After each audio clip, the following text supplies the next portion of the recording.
Hello everybody. Pascal here from Neutrality Studies. Bonjour à toutes et à tous. Ici Pascal de Neutrality Studies. Et aujourd'hui, je suis accompagné du professeur Bernard Homel, professeur titulaire de psychologie à l'Université normale du Shandong, en Chine. Jusqu'en 2022, le professeur Homel occupait la chaire de psychologie générale à l'Université de Leiden et il est membre ainsi que sénateur de l'Académie nationale allemande des sciences. Il est l'auteur de nombreux ouvrages académiques et de vulgarisation, le plus récent en allemand, s'intitulant, si je traduis le titre, « Le pouvoir de l'humain imaginé, pourquoi nous nous parlons sans nous comprendre et pourquoi la politique raisonnable échoue ». Professeur Homel, bienvenue. Merci de m'avoir invité. Eh bien, merci beaucoup d'avoir écrit ce livre. C'est un ouvrage court, mais très éclairant, car vous y utilisez un concept que nous employons souvent. C'est un concept courant en allemand, Menschenbilder, ou la manière dont nous imaginons le fonctionnement des êtres humains. Et vous extrapolez ensuite cela au domaine politique. Pouvez-vous nous expliquer quel est l'argument principal et pourquoi cet humain imaginé est si important?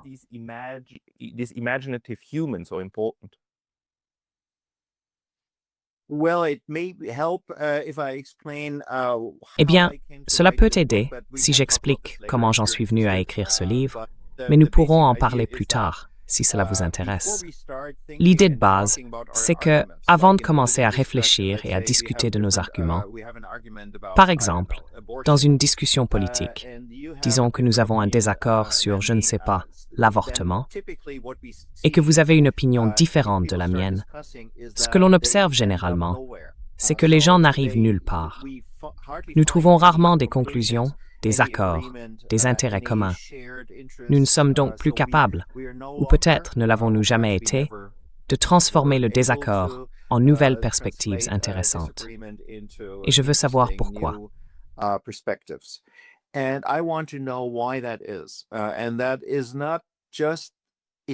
Et ce ne sont pas seulement, cela ne peut pas être seulement, les arguments, car en science aussi, nous avons des arguments. Et nous sommes souvent en désaccord tout en parvenant à de meilleures conclusions. Mais pas dans la vie réelle, disons, en dehors de la tour d'ivoire. Et je pense que l'une des raisons, peut-être la raison, est que nos arguments reposent généralement sur quelque chose dont nous ne sommes pas très conscients, à savoir la manière dont nous pensons que les humains fonctionnent, ce qu'ils sont, comment ils agissent, le Menschenbild, l'image de l'être humain. Et nous n'en discutons généralement pas. Ce n'est pas comme si je disais « Oh, je pense que les humains fonctionnent comme ceci » et que tu répondais « Non, tu as oublié cet aspect. Tu devrais prendre cela en compte. »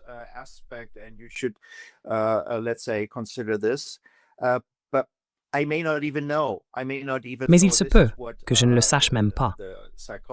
Je ne sache même pas. C'est ce que le psychologue Fritz Heider appelait la théorie naïve. Nous avons tous nos théories naïves, qui supposent certaines choses comme acquises, comme des axiomes que nous ne défendons pas et dont nous ne savons peut-être même pas que nous les tenons. Mais ce sont ces présupposés sous-jacents qui ne nous permettent plus, ou peut-être ne nous ont jamais permis, de parvenir à un accord raisonnable. Et alors j'essaie d'expliquer d'où cela peut-il venir, à quoi cela pourrait-il ressembler, comment cela pourrait-il fonctionner dans la vie réelle, comment cela pourrait-il nous empêcher de trouver un accord, et que pouvons-nous y faire? Voilà la structure de base du livre.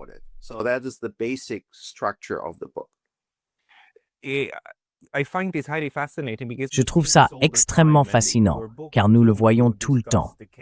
Et dans votre livre aussi, vous abordez les désaccords sociétaux pendant la pandémie de coronavirus, la manière dont les gens se percevaient les uns les autres. On peut remonter cela à presque n'importe quel type de désaccord, lorsque deux ou plusieurs groupes ont un conflit fondamental dans leur manière d'interpréter la réalité. Et comment nous essayons alors d'attribuer quelque chose à l'autre camp? La façon dont nous les voyons, dont nous interprétons ceux qui ne partagent pas nos présupposés de base, nos axiomes. N'est-ce pas?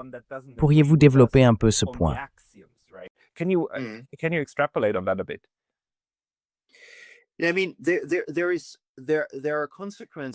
Je veux dire, il y a des conséquences à cela. L'une d'elles est cette hypothèse de base, et cela t'oriente déjà dans des directions très différentes. Par exemple, prenons la pandémie comme cas d'étude. Elle a évidemment été très différente selon les pays, donc il est difficile de généraliser. Je ne sais pas si nos auditeurs partageront mon expérience, mais j'étais principalement en Allemagne à cette époque, à l'Est. Et l'Est de l'Allemagne est, disons, la partie la plus récente de l'Allemagne unifiée. Et les gens là-bas étaient très différents de ceux que je connais. J'ai grandi à l'Ouest, mais pendant cette période, nous vivions simplement là-bas.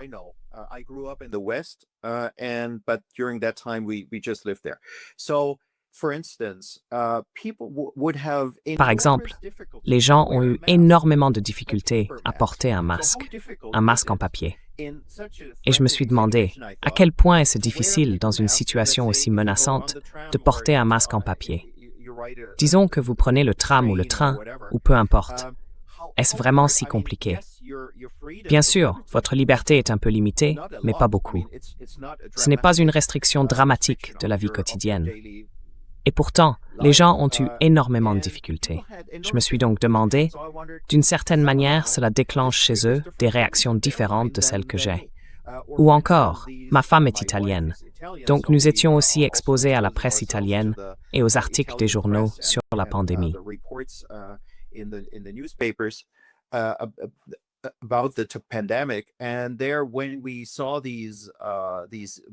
Et là, quand nous avons vu tous ces nombreux corps à Bergame, 40 000 personnes, et que l'armée était en train de transporter les dépouilles ailleurs parce qu'elle ne pouvait plus faire face à un tel nombre, je me suis dit que cela devrait faire comprendre à tout le monde que quelque chose de grave se passait.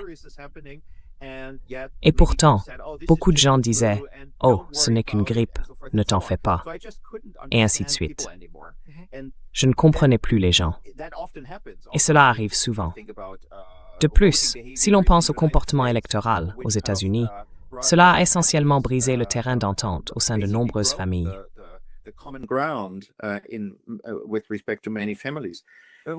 Juste pour intervenir, nous le voyons en ce moment avec la guerre en Ukraine, où il existe deux interprétations très différentes de la réalité, et cela brise des amitiés. Israël-Gaza. Oui, parfois même pire. Et puis, la réaction habituelle. Si vous parlez aux gens et leur demandez « Comment expliquez-vous cela, le fait que nous ne puissions plus nous parler ?» Ils commencent avec les astuces typiques. Ils disent « Oh, l'autre camp ». Et bien sûr, c'est toujours l'autre camp. Et mal informés. Ils lisent les mauvais journaux ou fréquentent les mauvais forums en ligne ou, je ne sais pas, croient les mauvais politiciens. Ou des choses de ce genre. Ou bien ils sont simplement stupides ou mentalement malades. Et oui, il y a des personnes atteintes de troubles mentaux, mais 50% de la population, c'est logiquement impossible, car la maladie mentale se définit par une déviation par rapport à la norme.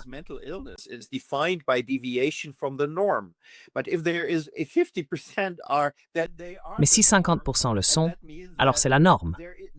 Et cela signifie que, logiquement, personne n'est réellement malade mentalement. C'est une affirmation impossible à formuler. Ce n'est donc pas une solution, c'est simplement une tentative désespérée d'expliquer quelque chose que les gens ne savent pas vraiment expliquer. Nous avons donc besoin d'une autre explication. Et c'était l'une des forces motrices qui m'ont poussé à écrire ce livre. Je m'intéressais à une autre explication qui ne discrédite pas, disons, ou ne mine pas la santé mentale des autres, mais qui propose plutôt une manière plus, disons, respectueuse de se traiter les uns les autres.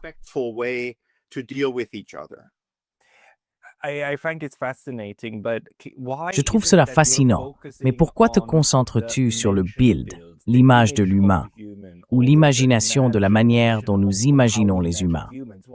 Pourquoi pas sur l'autre mot que tu pourrais utiliser, à savoir le Weltbild, la façon dont nous imaginons le monde? Car au fond, nous avons ce problème que certaines personnes croient des choses sur le fonctionnement du monde qui sont fondamentalement différentes des nôtres. Prenons le cas du coronavirus. Un groupe dit que ce n'est qu'une grippe, L'autre groupe dit que c'est une pandémie menaçant l'humanité. Et ces deux façons de voir le monde sont aussi différentes que de dire que le ciel est bleu ou que le ciel est rouge. On peut le montrer et dire « Regarde, c'est évidemment l'un ou l'autre ». Et quand l'autre camp le nie, on se met en colère, on leur en veut, parce qu'ils rejettent la réalité. Pourquoi donc te concentres-tu sur l'humain et non sur l'interprétation du monde?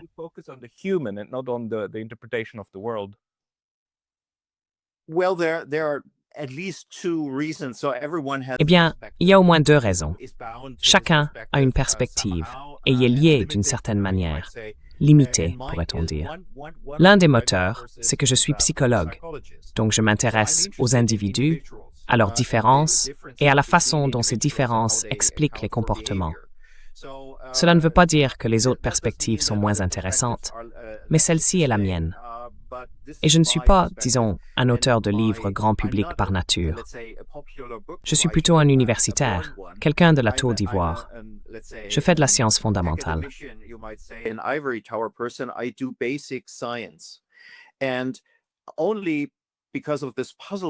Et c'est uniquement à cause de cette perplexité, à cause de mon exposition aux choses du monde réel, que j'ai essayé de traduire mes connaissances issues des sciences fondamentales en questions populaires, disons, politiques, ou en sujets que nous négocions dans la vie quotidienne. C'est donc un comportement social. Et c'est là ma limite, pourrait-on dire. Si vous êtes sociologue, vous trouverez peut-être cela totalement inintéressant. Et c'est très bien ainsi. Mais c'est ma contribution, disons, mes 5 centimes à apporter. L'autre motivation pour écrire ce livre venait de ma perplexité face à une découverte que j'avais lue dans un autre ouvrage.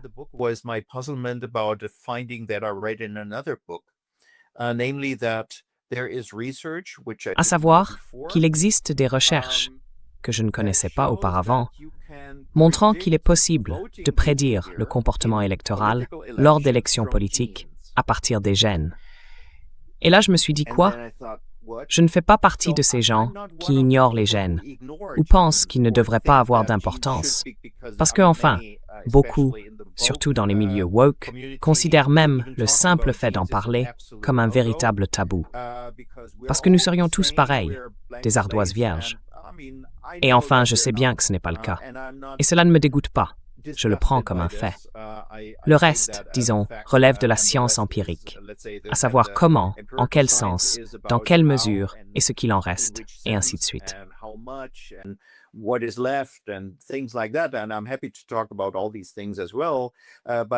Et je suis heureux de parler de tout cela aussi. Mais je ne suis pas idiot. Disons que je sais qu'il existe des gènes, et je sais qu'ils jouent un rôle dans la création des différences.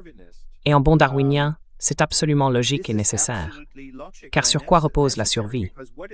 Elle repose sur la diversité aléatoire. L'idée est donc de prendre, disons, une diversité aléatoire, afin que nous ayons tous de la diversité. Nous recevons une partie de nos gènes, de nos parents, mais il y a aussi une part d'imprévisibilité dans la manière dont ils sont distribués, et ainsi de suite. C'est pourquoi même les frères ne sont pas identiques. Et pourquoi cela? Eh bien, disons qu'il n'y a pas de pourquoi dans la véritable évolution darwinienne. Ne vous méprenez pas, mais l'idée est que cela nous permet, en tant qu'humanité, de faire face aux circonstances. Parce que supposons que nous soyons encore en train de cueillir des fruits sur l'arbre.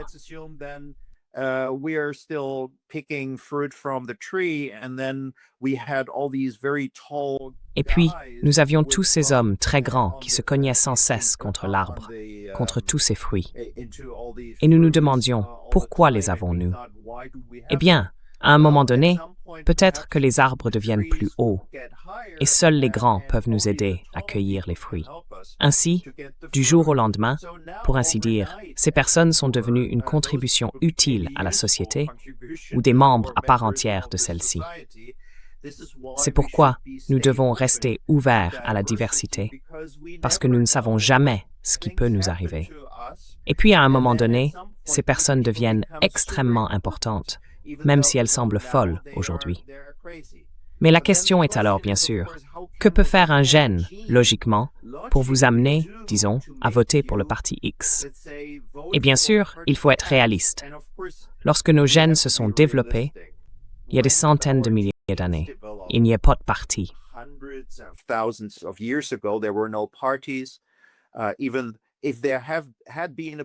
Même s'il y avait eu un parti, il aurait aujourd'hui un programme différent, car nous savons que les partis changent beaucoup au fil des années. Et bien sûr, si l'on regarde de très près, ce qu'ils entendent par cette recherche, c'est la différence entre, disons, les républicains et les démocrates aux États-Unis, ce qui ne correspond pas à la situation de nombreux autres pays. Il ne s'agit donc certainement pas de dire que les gènes sont assez intelligents pour prédire, disons, le comportement électoral en Suisse, en Allemagne ou en France, où il existe bien plus d'options. Mais c'était l'idée générale. La question est alors de savoir comment nous pourrions différer d'une manière qui, plus tard, d'une façon ou d'une autre, nous amène à voter différemment et à prendre des décisions politiques différentes. C'était l'idée de base.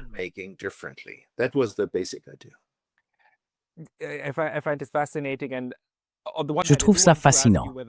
D'un côté, j'aimerais te demander si tu penses que l'épigénétique est réelle, si notre environnement influence réellement notre génétique. Mais d'un autre côté, je suis maintenant plus intéressé par cette idée de constructeur de mentions et par la façon dont tu l'expliques. Et ne te méprends pas, ma question précédente visait plutôt à clarifier ton approche. Tu ne regardes pas à l'intérieur des gens, mais plutôt comment les gens s'imaginent les uns les autres, n'est-ce pas? Oui. Alors, comment ces images humaines imaginées expliquent-elles ou comment peuvent-elles rendre compte de notre incapacité à nous parler aujourd'hui?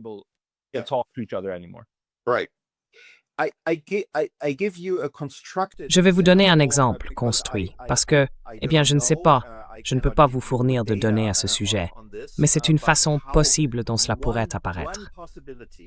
Et c'est lié à ce qui m'intéresse, disons, dans mon travail de recherche fondamentale. Je m'intéresse au contrôle de l'action.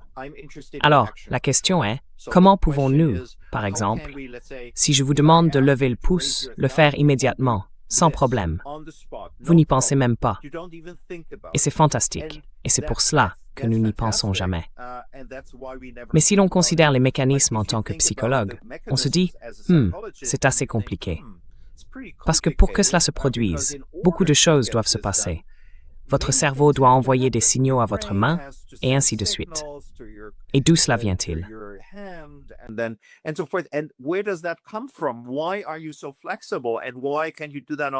Pourquoi es-tu aussi souple? Et pourquoi peux-tu faire cela sur le moment? Ce sont les questions scientifiques de base que la plupart des gens trouvent ennuyeuses. D'accord, très bien. Je peux vivre avec ça. Mais nous avons mené des études, évidemment, avec des nourrissons et de jeunes enfants, entre autres. Nous faisons aussi des études du cerveau, des scanners cérébraux, et ainsi de suite, chez les adultes. Mais nous avons également étudié de très jeunes enfants.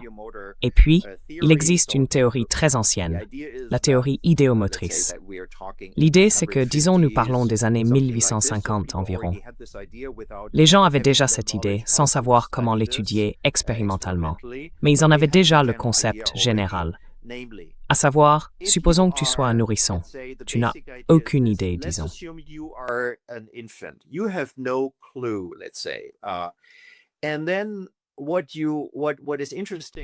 qui est intéressant chez les nourrissons, c'est qu'ils ont de nombreux réflexes.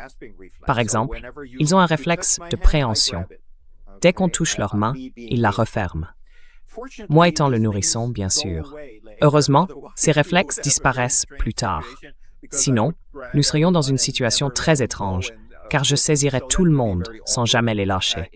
Ce serait plutôt gênant dans la vie sociale. Mais il y a une phase où les enfants ont ces réflexes, y compris le réflexe de marche, ce qui les amène à utiliser leurs jambes dans le processus d'apprentissage de la marche. En d'autres termes, il existe une étape où nous sommes très sensibles aux stimuli. Et la question est, pourquoi? Je veux dire, d'un point de vue fonctionnel, pas parce qu'un petit homoncule nous souffle des choses intéressantes, mais pourquoi ce trait a-t-il survécu? À quoi sert-il?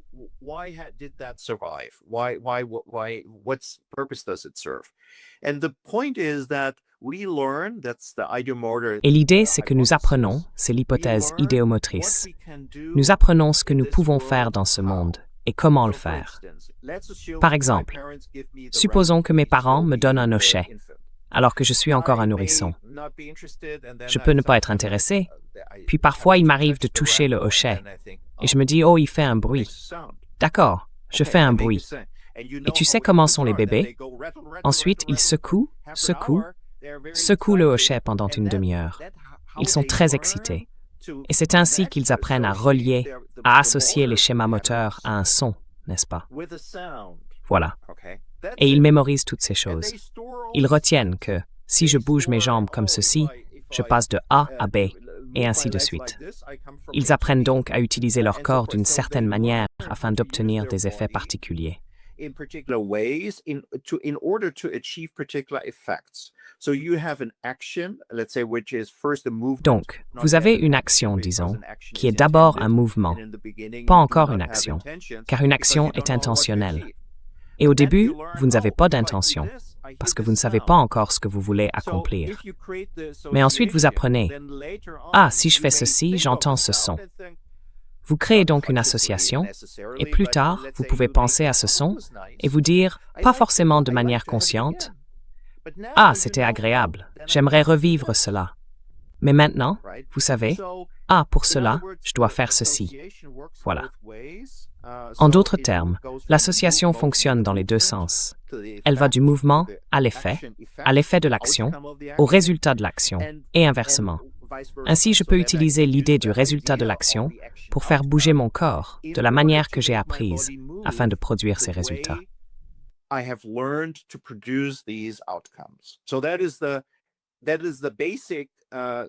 C'est donc, disons, l'ingrédient de base de la théorie idéomotrice. Maintenant, supposons qu'il existe de petites différences entre nous.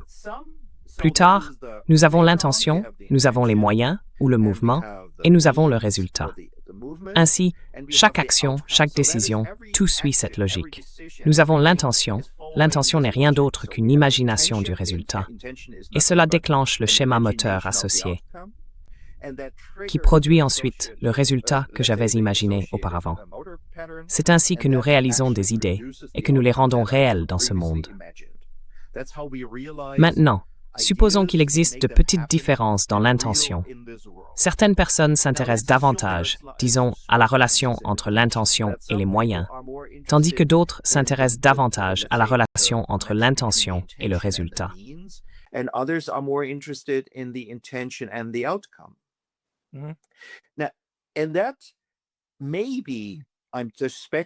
Et cela pourrait être, je ne fais que spéculer, une façon de vous donner une idée de la manière dont cela pourrait se manifester dans une expérience humaine réelle. Supposons que ces personnes conservent leurs biais et que certaines s'intéressent davantage aux résultats, tandis que d'autres se concentrent plutôt sur la façon dont elles influencent ou réalisent ces résultats. Cela pourrait vous faire comprendre que certaines personnes apprennent à se percevoir comme des acteurs, des créateurs, des individus qui produisent des choses de manière causale, et peut-être aussi comme responsables de les avoir produites. Alors que d'autres s'intéressent davantage à la manière dont leurs intérêts sont liés aux effets dans ce monde, indépendamment d'eux ou moins sensibles à qui en est l'auteur.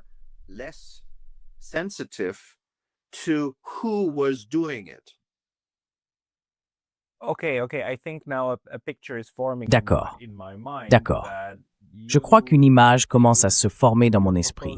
Tu proposes une théorie selon laquelle il y a des personnes qui s'intéressent à la manière dont elles influencent les choses et d'autres qui s'intéressent davantage à obtenir un résultat à la fin. Cela pourrait être une petite différence, juste un biais, une nuance. Donc disons, avec l'exemple de la guerre en Ukraine, le résultat idéal que nous souhaitons tous, c'est la paix. Il y aurait alors un groupe de personnes plus intéressées par le fait d'avoir la paix et un autre groupe plus intéressé par la création de la paix à travers l'action. Est-ce que ce serait une manière adéquate de le formuler? Would that be an adequate way of putting it? Yes. Oui, c'est un peu tiré par les cheveux, car c'est un sujet tellement vaste. Je pense qu'il est plus facile à comprendre avec l'exemple du coronavirus, parce que c'était plus... Disons que mon impact sur la guerre en Ukraine est très limité, alors que mon impact sur la pandémie de coronavirus, chaque jour, était plus important. Voilà pourquoi. Donc, par exemple,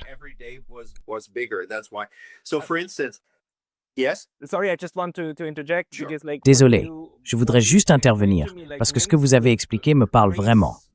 Il y a un groupe de personnes qui disent qu'il faut créer la paix en envoyant des armes à l'Ukraine, qu'il faut influencer l'issue de la guerre.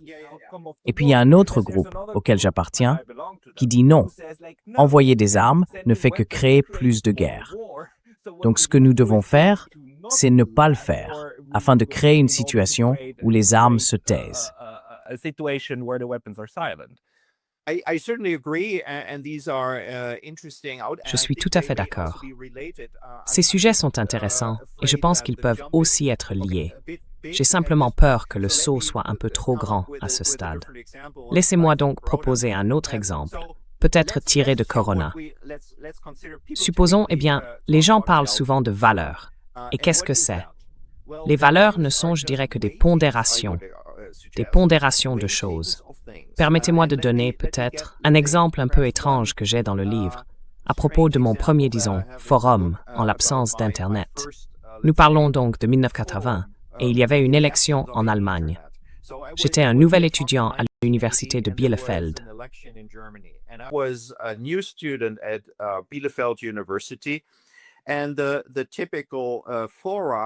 Et les forums typiques étaient en réalité les murs des toilettes. C'est là que les gens passaient un peu de temps en temps, et laissaient un message. L'un de ces messages disait qu'il y avait 3 grands partis en Allemagne: les chrétiens-démocrates, les sociaux-démocrates et les libéraux-démocrates. Et il disait, en gros, que les chrétiens défendaient la sécurité, la liberté et la solidarité. Les sociaux-démocrates, la solidarité, la sécurité et la liberté. Et les libéraux-démocrates, la liberté, la sécurité et la solidarité. Security, sociality. Yeah. So what does the writer, the author? Alors, que veut dire l'auteur, l'écrivain? Que pourrait-il? Ou elle? Non, c'était un homme, je crois. C'était les toilettes des hommes. À l'époque, il y avait une séparation. Oui. Alors, quel pourrait être le message? Le message, c'est qu'ils ont tous les mêmes idées en tête. Ils pensent que ces 3 concepts sont importants, et 2 d'entre eux recoupent ceux de la Révolution française. Donc ce n'est pas une mauvaise hypothèse. Mais l'ordre est différent. Et c'est cela qui caractérise nos valeurs. Alors repensez aux 2 opinions de base sur la manière de gérer l'épidémie de coronavirus. Certaines personnes faisaient partie de l'équipe sécurité, et elles disaient « Nous devons à tout prix éviter que des gens meurent. »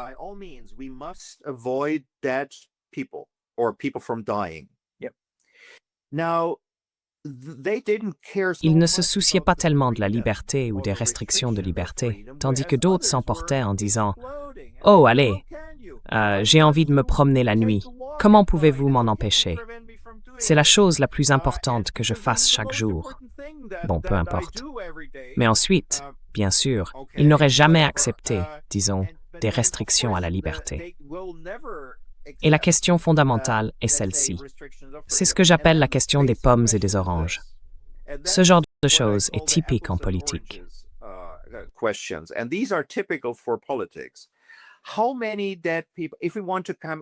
Combien de morts sommes-nous prêts à accepter si nous voulons intégrer ces 2 considérations? Il y a donc un type de ce camp et un autre de l'autre camp. La question est alors, pour prendre des décisions rationnelles, nous avons besoin d'une formule qui quantifie la liberté et les restrictions de liberté et qui relie cela au nombre de morts, disons, les décès causés par le coronavirus, n'est-ce pas? Donc la question est, quelle est la formule? Combien de morts devrions-nous accepter pour aller nous promener la nuit?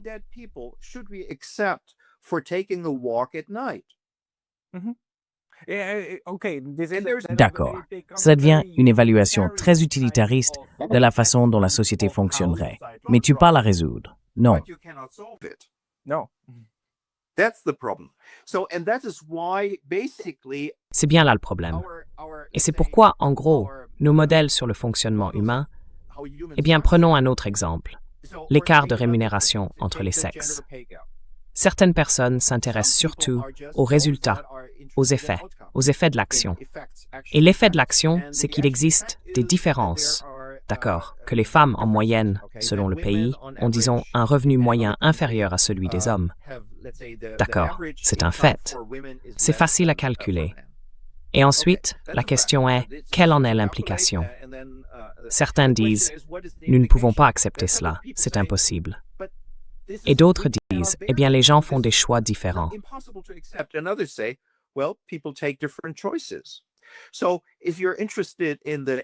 Donc, si vous vous intéressez à la question de l'agentivité, si vous considérez que les êtres humains prennent leurs propres décisions et que ces décisions ont des effets, quels qu'ils soient, alors vous pourriez dire que les femmes ont une préférence plus marquée pour des emplois moins bien rémunérés.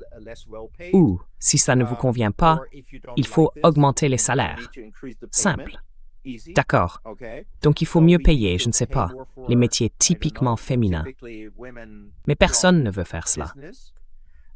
Alors on dit, oh, il faut que tout le monde veuille faire le même métier. Ce qui, pour une personne attachée à l'agentivité, quelqu'un qui s'intéresse à la manière d'obtenir ces effets, serait une limitation de la liberté. Comme, quoi, je ne peux pas être coiffeuse si j'en ai envie.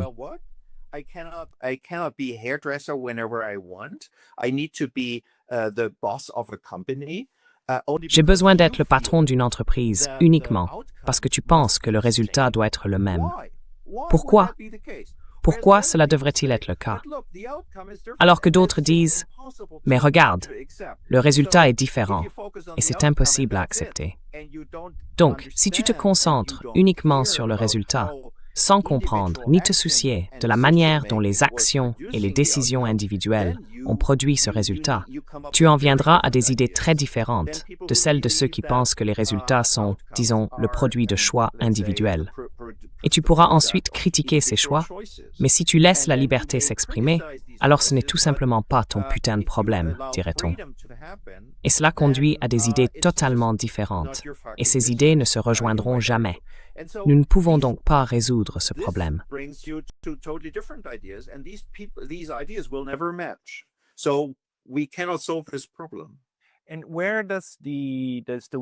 Et alors, à quel moment intervient notre manière de percevoir les gens? Si nous admettons que c'est ainsi que cela fonctionne, je veux dire que nous accordons des poids différents aux types de biens sociaux que nous valorisons, et que cela nous conduit à des interprétations différentes de la situation actuelle. Si nous acceptons cela comme une prémisse, alors où intervient le modèle mental, l'humain imaginé?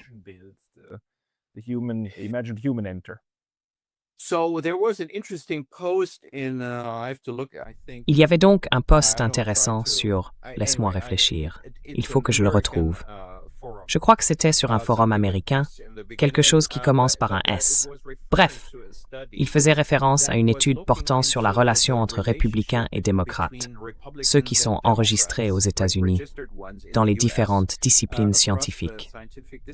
Et partout, il y a plus de démocrates que de républicains dans les universités. Cela a toujours été comme ça, et cela n'a jamais vraiment posé de problème.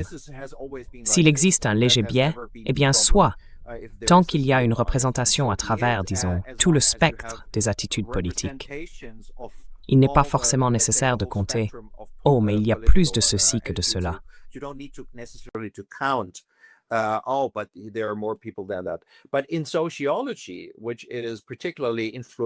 Mais en sociologie, qui exerce une influence particulière sur ces questions, on ne trouve pas un seul républicain enregistré dans tout le territoire des États-Unis. Voilà pour la représentation, l'égalité et tout le reste. Ce que l'auteur de ce billet critiquait, c'était sa conviction que cela est lié au fait, ou à l'observation, que les différences individuelles n'apparaissent dans aucune théorie sociologique. En gros, cela repose sur une logique de la table rase, c'est-à-dire que la société serait le seul agent capable de créer des différences ou des répartitions inégales. Et cela implique la logique suivante. Chaque fois que l'on observe des répartitions inégales, la seule conclusion possible est « Ah, alors, il faut agir au niveau de la société. »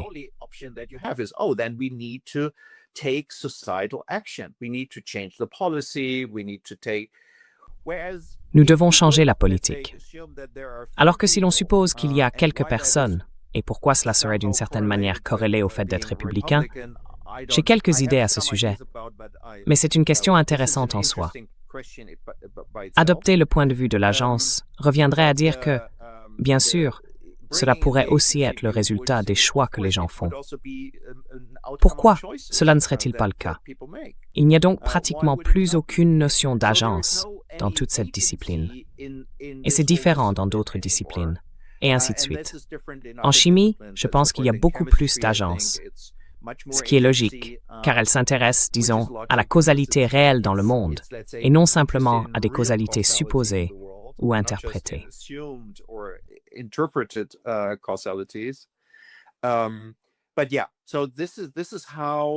Oui, donc voici comment je réfléchis directement à cette idée.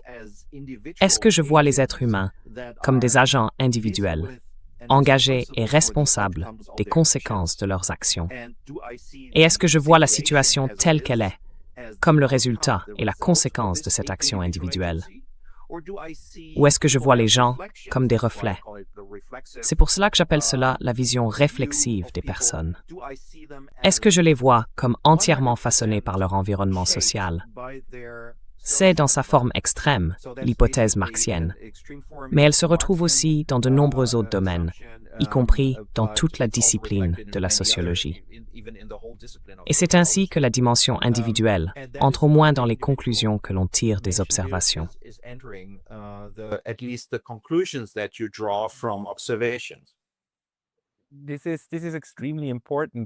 C'est extrêmement important, car nous pouvons constater dès à présent comment certaines politiques mises en œuvre par l'Union européenne visent à façonner les individus au sein de la société. Toute l'idée de la désinformation ou de la propagande, selon laquelle cela peut déformer les gens et les amener à croire des choses erronées, correspond à l'une des visions que vous venez de nous présenter. L'autre vision serait, bien sûr, non, chaque personne est capable, par elle-même et pour elle-même, de réfléchir à l'information. Quelle que soit la nature de ce à quoi on l'expose, qu'il s'agisse d'informations objectives ou de propagande, elle y réfléchira, se fera sa propre opinion et en tirera un jugement éclairé. À quelle conclusion en arrivez-vous quant au danger que présentent ces deux conceptions de l'être humain?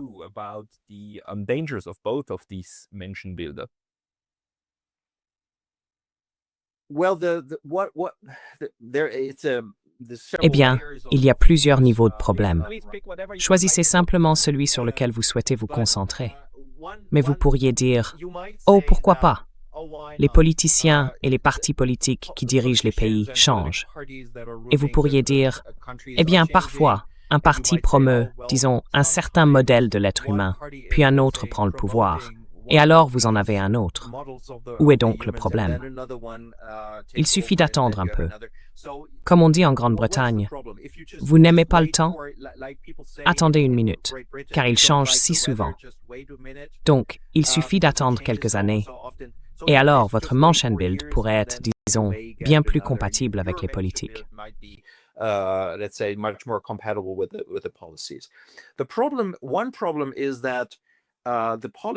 problème, enfin, un des problèmes, c'est que les politiques créent ces modèles. Par exemple, prenons la notion d'autonomisation. Si l'on constate que la communication sociale ou le comportement social entre deux genres ou plus ne fonctionne pas très bien, alors le point de vue des institutions conduirait à des programmes d'autonomisation. Cela reviendrait à dire, d'accord, les femmes devraient apprendre à s'exprimer, à défendre leurs intentions et à faire savoir aux autres ce qu'elles veulent. Davantage, plus fort, plus fermement, plus souvent, et ainsi de suite.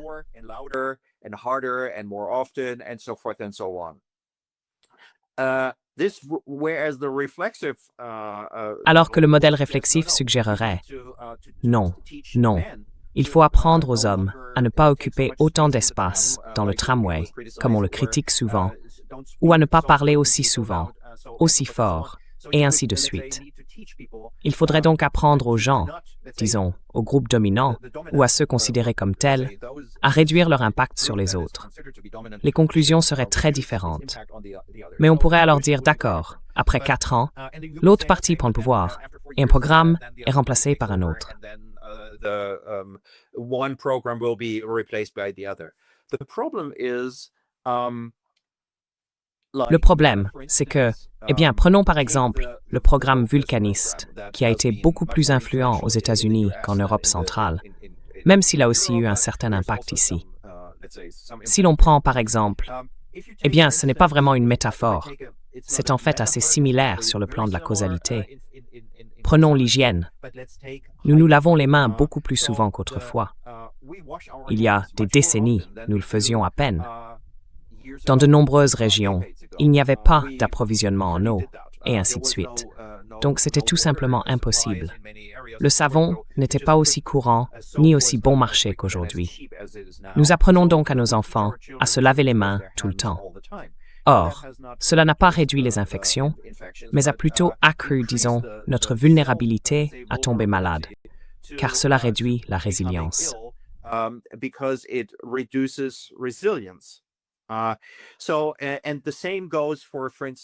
Il en va de même, par exemple, pour un autre de mes livres où j'aborde l'augmentation spectaculaire de la dépression et d'autres comportements névrotiques. On peut constater que notre capacité à gérer les stimuli émotionnels a chuté de façon dramatique.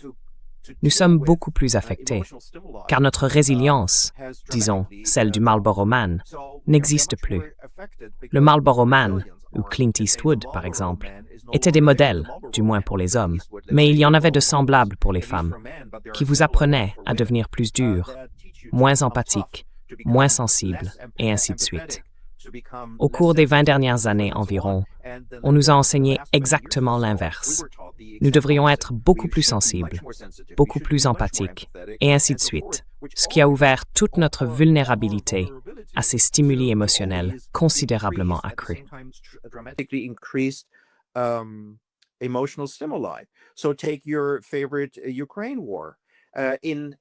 Prenez votre exemple préféré, la guerre en Ukraine. Si vous allez en Autriche et regardez les informations quotidiennes à la télévision, ils rapportent simplement de manière concrète ce qui s'est passé. Il y a eu une négociation, voici les résultats, et ainsi de suite. En Allemagne, voici ce qu'ils disent. Et immédiatement après, vient le reportage dans le journal télévisé de 10 minutes, les très précieuses 10 minutes d'informations quotidiennes. Il raconte ce que ressent une mère en Ukraine lorsqu'elle fête Noël en temps de guerre. À quel point c'est triste, et ainsi de suite. Ainsi, vous recevez coup sur coup, encore un, puis encore un, puis encore un stimulus émotionnel pour des personnes qui sont systématiquement formées à devenir de plus en plus émotives et sensibles aux émotions des autres.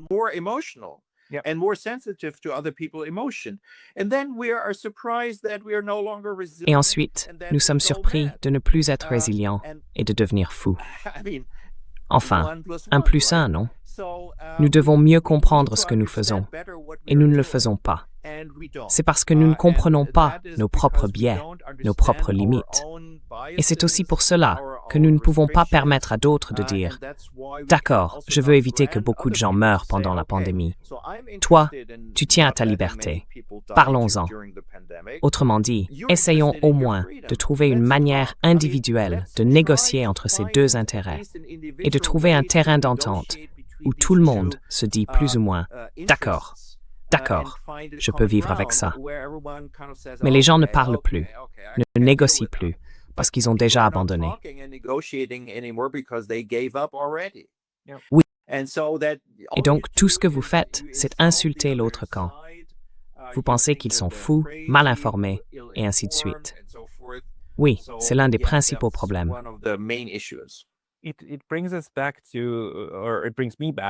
Cela nous ramène, ou plutôt ça me ramène, à cette question que j'avais au début.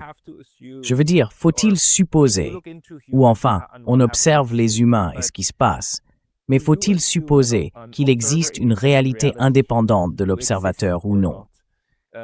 Parce que si oui, alors quelqu'un doit forcément avoir raison sur ce qu'elle est.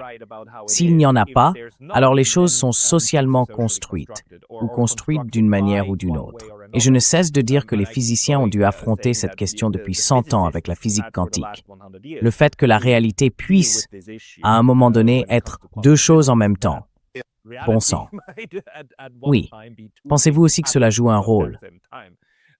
Même si je suis sûr que ça nous emmène au-delà de vos recherches. Non, c'est bon. C'est bon. No, that's fine. I think there are two different Je pense qu'il y a deux niveaux différents, encore une fois, deux niveaux différents, qui ont des implications distinctes. Le premier est la vieille question philosophique. Qu'est-ce que la vérité? Et pouvons-nous vraiment la percevoir? Au départ, on pensait que seul Dieu pouvait le savoir, et ainsi de suite. Je ne pense pas que cela ait du sens. Je crois que nous pouvons atteindre la vérité dans la mesure où nous, les humains, avec nos limites, nos systèmes sensoriels et nos capacités motrices, pouvons y faire face. Les implications pour une chauve-souris pourraient être différentes, mais cela ne nous importe pas, car nous vivons essentiellement nos vies pour nous-mêmes, pas pour les chauves-souris.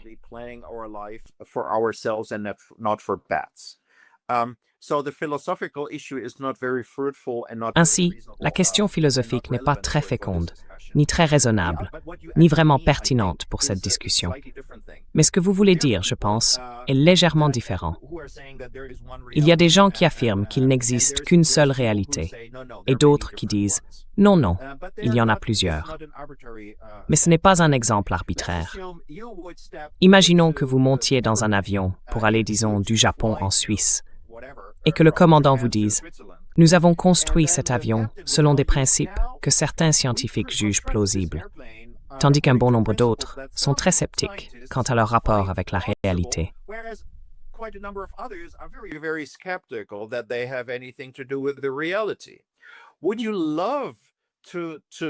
Voudriez-vous prendre cet avion? Probablement pas. Mais heureusement, vous n'avez pas à faire ce choix. Heureusement, ce n'est pas ainsi que nous débattons de ces sujets. Nous ne débattons de cette manière que dans un domaine particulier de notre vie, les sciences humaines. Nulle part dans les sciences naturelles. Il y a bien sûr des désaccords, mais c'est de la science, n'est-ce pas? Ce sont des désaccords rationnels, fondés sur des faits, des données et des expérimentations. Ainsi, chaque fois que nous avons un désaccord, nous n'avons pas besoin de discuter. Vous faites votre prédiction, je fais la mienne. Puis nous faisons le test et voyons qui a raison.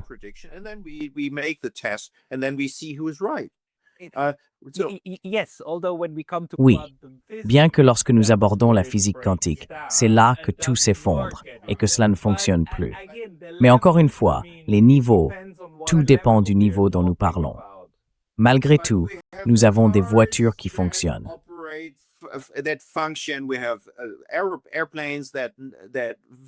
Nous avons des avions qui connaissent très peu d'accidents.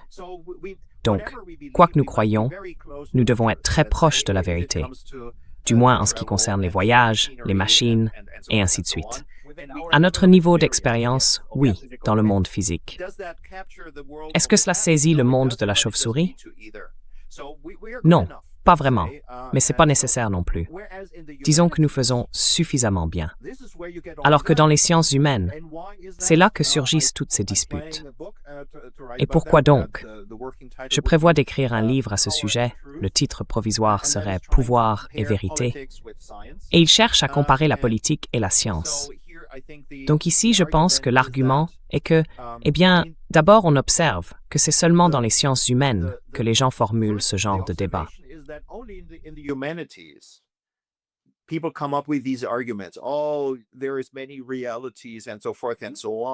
Oh, il existe de nombreuses réalités, et ainsi de suite. Mais dans les choses qui comptent vraiment pour notre vie quotidienne, je crois que les sciences humaines n'en couvrent pas beaucoup. C'est un de mes partis pris. Et j'ai étudié les sciences humaines, pas toutes, mais je suis, disons, un étudiant des sciences humaines à travers un assez grand nombre de disciplines. Donc je pense avoir une idée approximative de ce dont je parle. Elles peuvent se permettre de parler de différentes réalités sans en subir les conséquences. Elles n'ont pas à payer le prix que vous auriez à payer si vous construisiez un avion. Et tant qu'il n'y a pas de conséquences, allez-y. Ce que je veux dire, c'est quelles preuves avez-vous? Quelles données avez-vous pour étayer votre récit? Elles n'ont pas de données.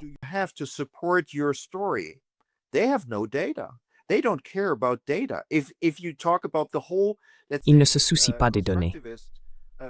Si l'on parle des approches constructivistes, disons qui ont alimenté le wokisme ces dernières années, il y a beaucoup de théories, mais aucune donnée. Personne ne fait de prédictions. Personne ne s'expose au risque d'être contredit par la réalité. C'est ce qui rend extrêmement facile le fait de parler fort sans en payer le prix. Eh bien, ma discipline est différente. Je paie un prix élevé si je fais de mauvaises prédictions. Les gens ne croiront plus en ma théorie et cesseront de lire mes articles. Donc, en ce sens, il n'y a pas de vrai problème. Le problème, c'est qu'une partie de notre science n'est pas très scientifique. Elle ne se confronte pas à la réalité. Et cela permet aux gens dans cette bulle de parler fort sans jamais en payer le prix.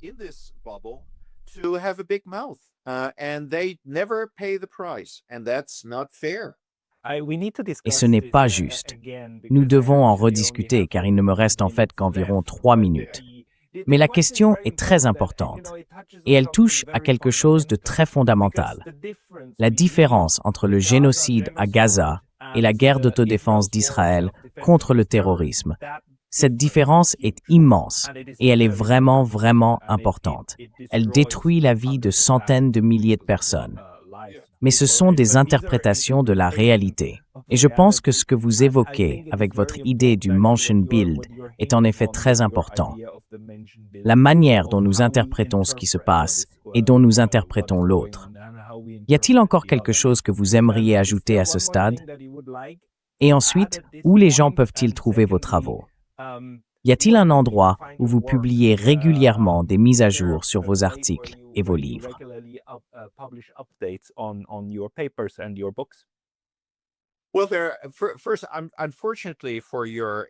Eh bien, tout d'abord, malheureusement pour votre public international, ces livres sont uniquement écrits en allemand.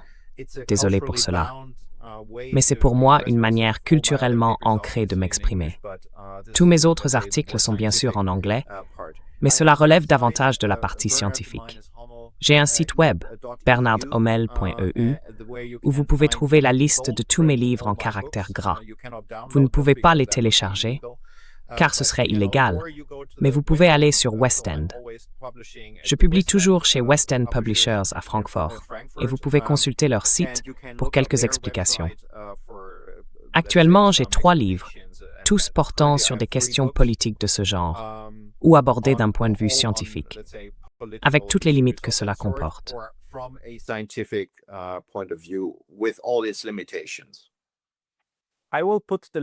Je mettrai les liens vers votre page d'accueil et les livres dont nous venons de parler dans la description de la vidéo ci-dessous.